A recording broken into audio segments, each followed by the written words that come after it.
그날도 별 다를 건 없었어요. 아침 7시 반, 늘 하던 대로 주전자 올려놓고 라디오 켜고, 그리고 휴대폰을 들었죠. 연금이 들어왔어요. 아들 명의로 된 통장이지만 제가 쓸 수 있는 돈이었죠. 그중 일부를 또 경자한테 보냈습니다. 50만 원. 송금 완료. 50년 지기 친구 경자. 혼자 사는 친구가 힘들다고 하면 안 도와줄 수가 없잖아요. 지난 5년 동안 매달 이렇게 보냈어요. 경자는 늘 고맙다고 나중에 꼭 갚겠다고 했죠. 그런데 그날 경자한테서 이상한 문자가 왔어요. 순호가, 나 오늘 이사해. 전화 못 받아. 고맙고 미안해. 이사?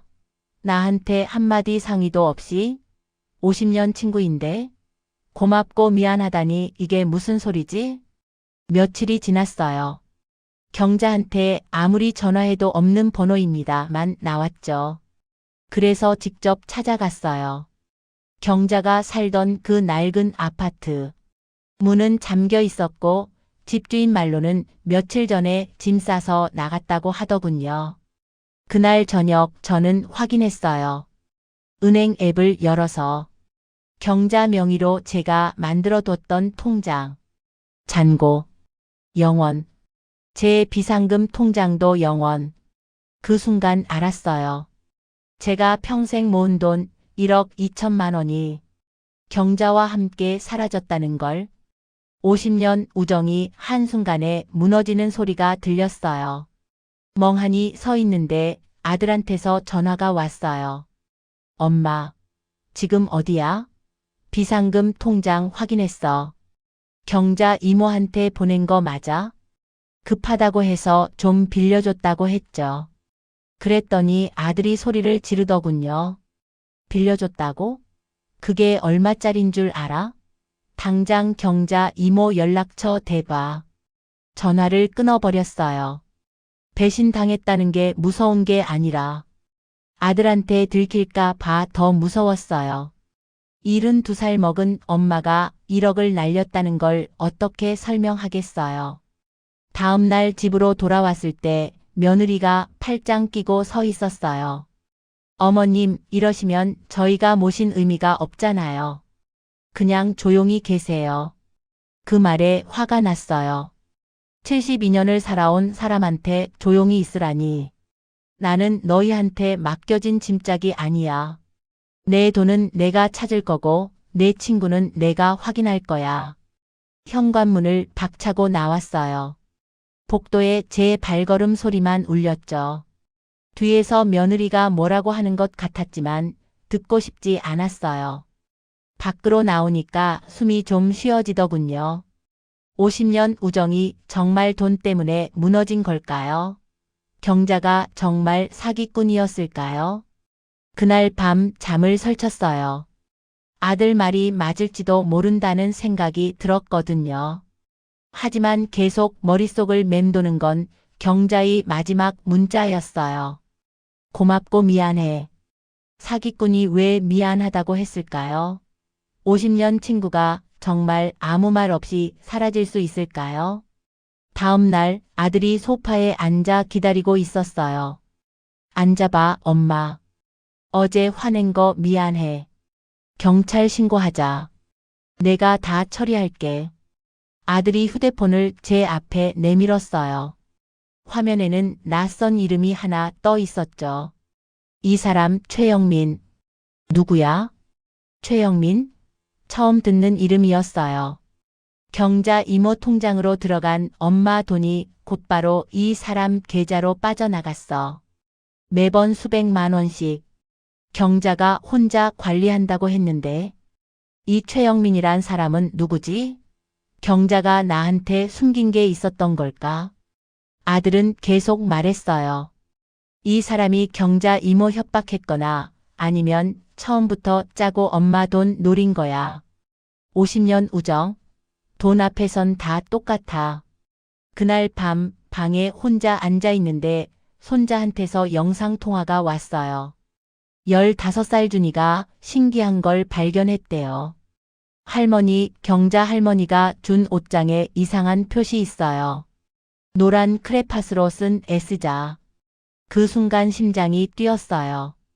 그 S자. 15살 때 경자랑 둘이만 쓰던 비밀 표시였어요. 순옥의 비밀 창고. 우리만 아는 암호. 경자가 마지막 문자에 보낸 해바라기 이모티콘. 그것도 암호였던 거예요. 해바라기 슈퍼가 있던 우리 고향 동네. 그 패가 창고에 뭔가 남겨뒀다는.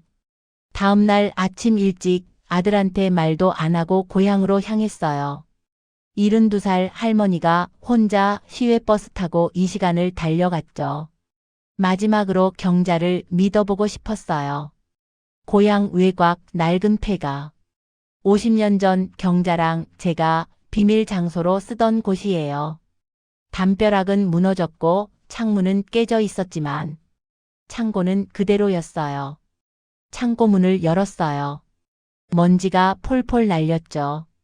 깊숙한 곳에서 낡은 과자 상자를 찾았어요. 새우깡 상자. 경자가 제일 좋아하던 거. 손이 떨렸어요. 상자를 열었죠. 안에는 2권의 공책이 있었어요. 첫 번째 공책은 경자의 일기였어요. 1998년 5월 10일 날짜가 적혀 있었죠. 순옥이 얼굴 볼 때마다 내가 죄인 같다. 영호 오빠의 그 비밀을 혼자 안고 살려니 속이 문드러진다. 이 비밀을 순옥이한테 말하면 가정이 깨질 거야.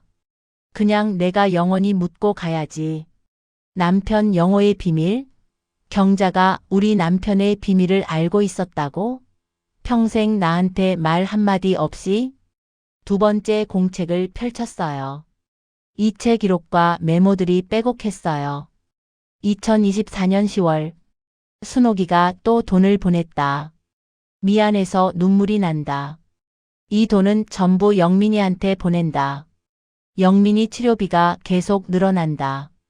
영민이는 죄가 없어. 최영민. 그 이름이 또 나왔어요. 경자가 왜 이 사람한테 제 돈을. 페이지를 넘기는 손이 점점 빨라졌어요. 그리고 마지막 페이지.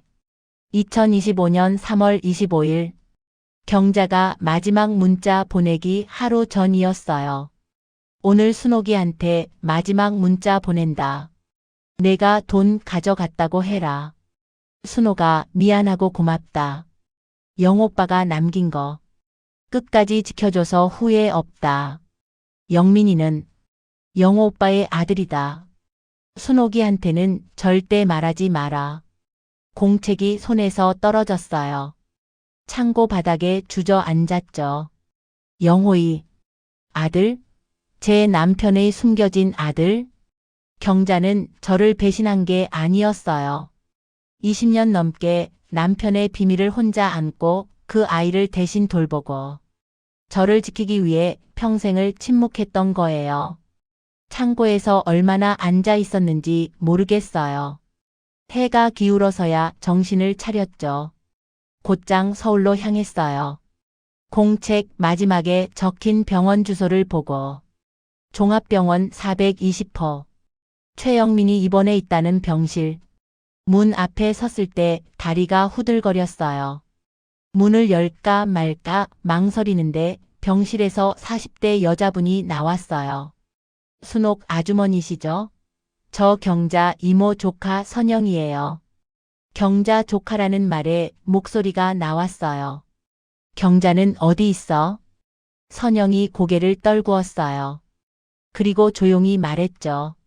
이모. 3일 전에 돌아가셨어요. 다리에 힘이 풀렸어요. 벽에 기댔죠. 경자가 죽었다고? 선영이 떨리는 손으로 봉투를 꺼냈어요. 순옥에게라고 쓰인 경자의 글씨. 편지를 펼쳤습니다. 순옥아. 나는 너한테 큰 거짓말을 했다. 내 돈 내가 다 썼다. 날 원망해도 괜찮아. 영민이는 내가 모르고 살아야 할 짐이었어. 내가 대신 짊어진다.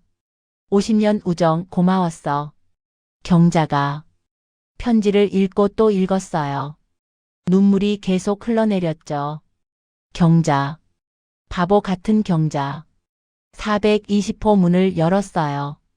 침대에 산소호흡기를 낀 남자가 누워 있었어요. 40대쯤 돼 보였죠. 얼굴을 보는 순간 알았어요. 영호의 모습이 그대로 있었어요.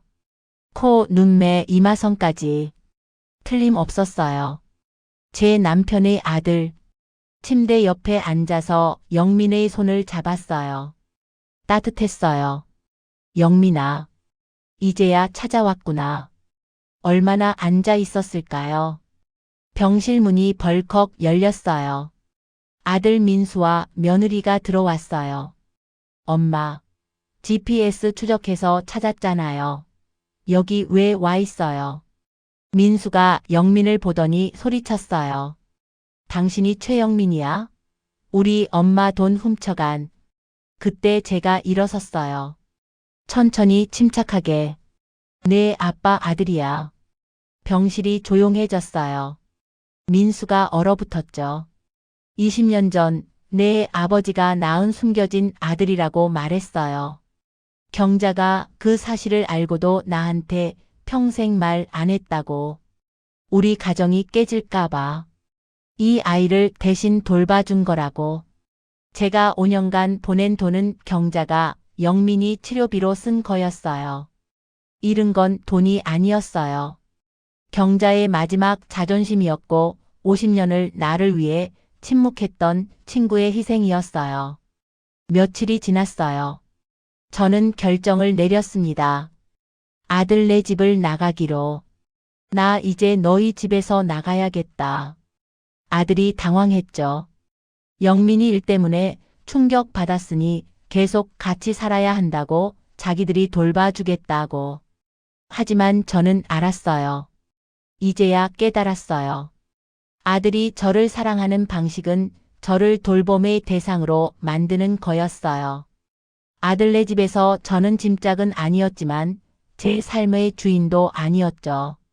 뭘 하든 어디를 가든 아들 허락을 받아야 했어요. 72살 어른이 15살 애처럼 통제받으며 살았던 거예요. 경자가 남긴 원룸 보증금 영수증을 꺼내 보여줬어요.